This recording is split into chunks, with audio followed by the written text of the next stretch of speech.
Hey, this is Ebube Olivia Akueme, and I'm coming to you live from Kent in the UK. How are you today? I hope you're well and you are good. I had a bit of a technical issue, basically, so I'm just kind of starting all over again, but not even knowing that as I thought my video had stopped, it was actually on. So I'm back on track now, and I saw myself brushing my hair. So I was actually thinking my video was off, not knowing my video was on. So you probably caught some of my behind the screen, things that I do, doing the hair, doing am I okay? And I'm telling my daughter, don't let the other one cry. But yeah, sometimes I just need to concentrate and get some of these things done. Anyway, this is Wednesday and it's a very good one. How are you today? I was saying just before, I thought I had some technical issues, how your Wednesday was going, and I hope it was going well. Today's topic really is, having a successful relationship. Well, how to have a successful relationship. And the reason why I'm bringing that is something that I kind of like a light bulb moment that I experienced during this week. And I thought, it would be good to share this. It would be good to just share this sort of information with people, so that sometimes, because, people talk about relationships and how to have a successful relationship and some of the intricacies of how that works, often can be lost or maybe not understood. But if we have some kind of system or understanding or structure, I think a lot of people work with structure. It will help them understand how they can have a successful relationship. It's not something that is elusive. It's something that is achievable, something that is attainable, as long as we stay focused on what the structure is. So the first thing or tip, and if you can hear my little one in the background, please ignore. They're all back from school, and this is just the time of the evening and all of that, but she has her older ones up there, so she'll be fine. The first thing really is asking yourself, if I'm to have a very good relationship, or in my relationships now, when I'm speaking about relationship, I want to be very broad here. So I'm going to be talking about you as a parent, you as a spouse, you as a co-worker or a worker or whatever, you have colleagues and so on. And so the question is, how can my relationship become successful? My relationships become successful. Take any one relationship that you have, whether it's the one with your spouse. Obviously, we should always start from there. Or the ones with your children. How can I make it successful? So the first thing is understanding that you need to be very clear. And this is the B. This is the B. I want you to understand that there are three sides here of how to have this successful relationship. So the first is you have to be very clear of who you want to be in that relationship. So say for instance, you said to yourself, okay, I want to be somebody maybe who is very encouraging, somebody who is very supportive, somebody, who's always listening. I want to be a very good communicator and things like that. You have to, first of all, take out that time to, make it as plain and as simple as possible and define who you want to be in your relationship. Some people get it the other way around. What do I mean by that? They start saying, okay, I want to have this kind of relationship and I want to have that kind of relationship. You might claim and say, I want to have that kind of relationship or this kind of relationship, and that's all good. But before you have that kind of relationship or this kind of relationship, however you want to define it, the first thing is looking at yourself and saying, who am I here? Who am I? What's my being? Am I somebody who is a very good listener? Because remember, you cannot have what you're not. You cannot have what you're not.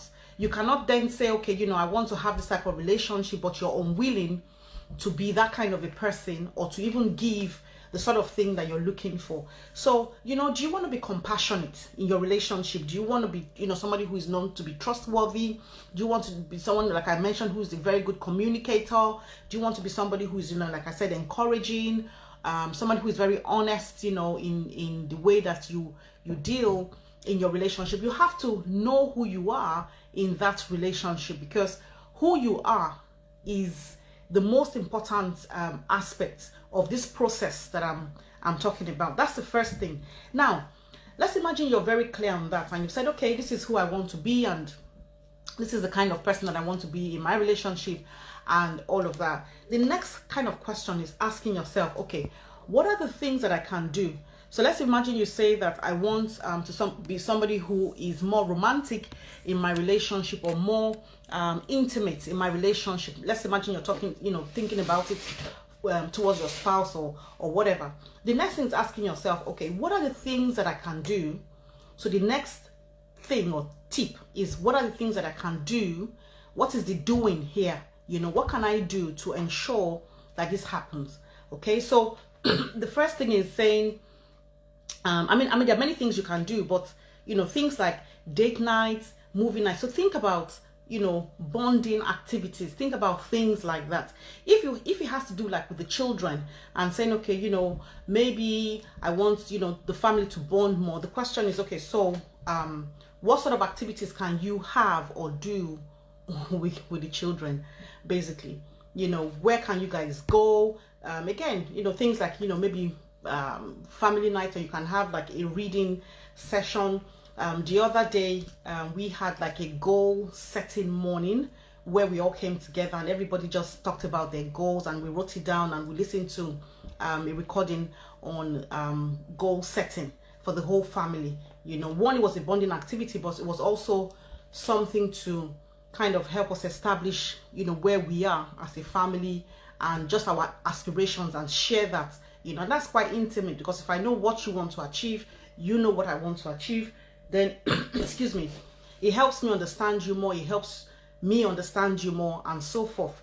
So it's all about taking that time to then invest in those kind of activities that can bring you guys together, you know, more, maybe as man and wife, or as spouses, or, you know, as children, with their parents, as a family. Or maybe, you know, you're at work and you're saying, okay, how would this work out? How, you know, how can I, you know, what kind of worker? First of all, so you start with the B. What kind of worker do I want to be? So maybe you want to be somebody who is, you know, better in leading your team or whatever it is. Okay, so the next thing is, what sort of activities can we do? Maybe we can go for an away day. You know, some companies have things like that. You know, we can do this, we can do that. But listen, ideas never run out. Ideas never run out, you know, and it doesn't have to be anything, you know, expensive. Of course, you have to work within your budget, you know, and there are many things that you can do. I remember there was a time, you know, even as a family, we were playing like Kahoot. There are many games that you can play together, computer games or non-computer games. If it's summer, you know, you can go out and do bonding games and so on. So it's endless. But if you do not know who you want to be in that relationship, then the kind of activities that you do don't really matter, because you're just doing them, but they're aimless. You know, they're not targeted at, you know, becoming somebody, or becoming, you know, that kind of person that you want to be, or encouraging others to become that kind of person that they want to be in the relationship. Now, if you know who you are, and then you do the things that you want to do, my third step is having. So it means that you would have the kind of relationship that you want. And this is where your vision has to be very, very clear. Okay, so what do I want to have? I want to have a healthy marriage. I want to have a happy marriage. I want to have a whatever it is. Define what you want. Whatever it is that you want, you know, maybe I want to have children that are this kind of people. One of my halves that I want is for my kids to be united. I have 5 of them, and I want them to all be united. So I have to start thinking about, you know, first of all, what's the being? You know, how do I want them to be? And then encourage them. And then what are the things that they would do, you know, towards this sort of idea of you know, being united as children, or being united as a family, basically. So like I said, the ideas are never endless, and this is very personal. What works for me and what my ideas are will be different from yours. So it's all about sitting yourself down and asking yourself the question, first of all, you know, what kind of relationship do I want? And even if you know it, you don't start from there. You start from who do I want to be in my relationship? I think that's very, very important.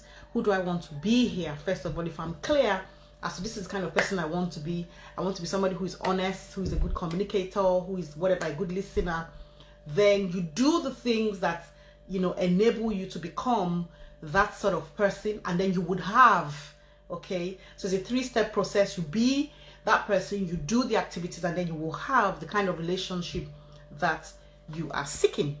I hope this is clear. Hi Ibidayo, I can see you. Hope you're well and you're good. I can't see any other person on here, but if you're on here, I hope you're doing well. I hope you're good. And yes, I can see you, Ibidayo. And you know, your Wednesday is going absolutely well. So today's topic has been just looking at 3 steps to help you have a successful relationship. Basically, there's no hard and fast rule, but this is a real good guide in saying that if you're trying to create something, then you need to think it through properly, which is, who do I want to be in my relationship? What do I want to what would I be doing, and what do I want to have? So I hope you found this useful, and you can take 1 or 2 things away and start looking at your relationship. Start looking at, you know, what are the things that I, you know, maybe I've not really been that kind of person that I want to be, but if I can be that kind of a person, then what are the activities that will back up my being that kind of a person? And of course, the 3rd point is you would have the happy relationship, or the successful relationship, whatever it is that you say you want, you would have it, but it starts with your being that person. Let me just say this at the end, that change is not always easy, but it's always worth it. So if you can take that time, you know, to become the person that you really truly want to become in your relationship, then, you know, you back it up with your activities, and you will have that sort of relationship that you want. And remember, it's a long-term process. It's not just something that, you know, you start today. And, you know, because changing and becoming somebody in your relationship, especially if you've been, let's imagine you've been somebody who doesn't listen, and all of a sudden you're now saying, okay, you know what, I want to start listening. You know, it takes a lot of effort to become, and willpower to become, somebody who never used to listen, and now you're somebody who wants to listen. So what I'm saying is that when you identify who you want to be in your relationship, it is not automatic that it's going to happen overnight. It would happen, but it takes that consistent understanding that this is who you want to be, and then, you know, working towards it by doing those activities that will help you become that person, so that you can have the kind of relationship that you're seeking. So I hope this helps, and you found a value or 2 in today's Facebook Live. And my sincere apologies about what happened at the beginning, because I actually thought I was off and didn't know that, you know, the whole thing was still going on, and that's because I was trying to come through my Zoom. So I just decided to come on straight onto Facebook and do it from here. Anyway, take care, stay well, and catch you next Wednesday at 6 p.m. Bye.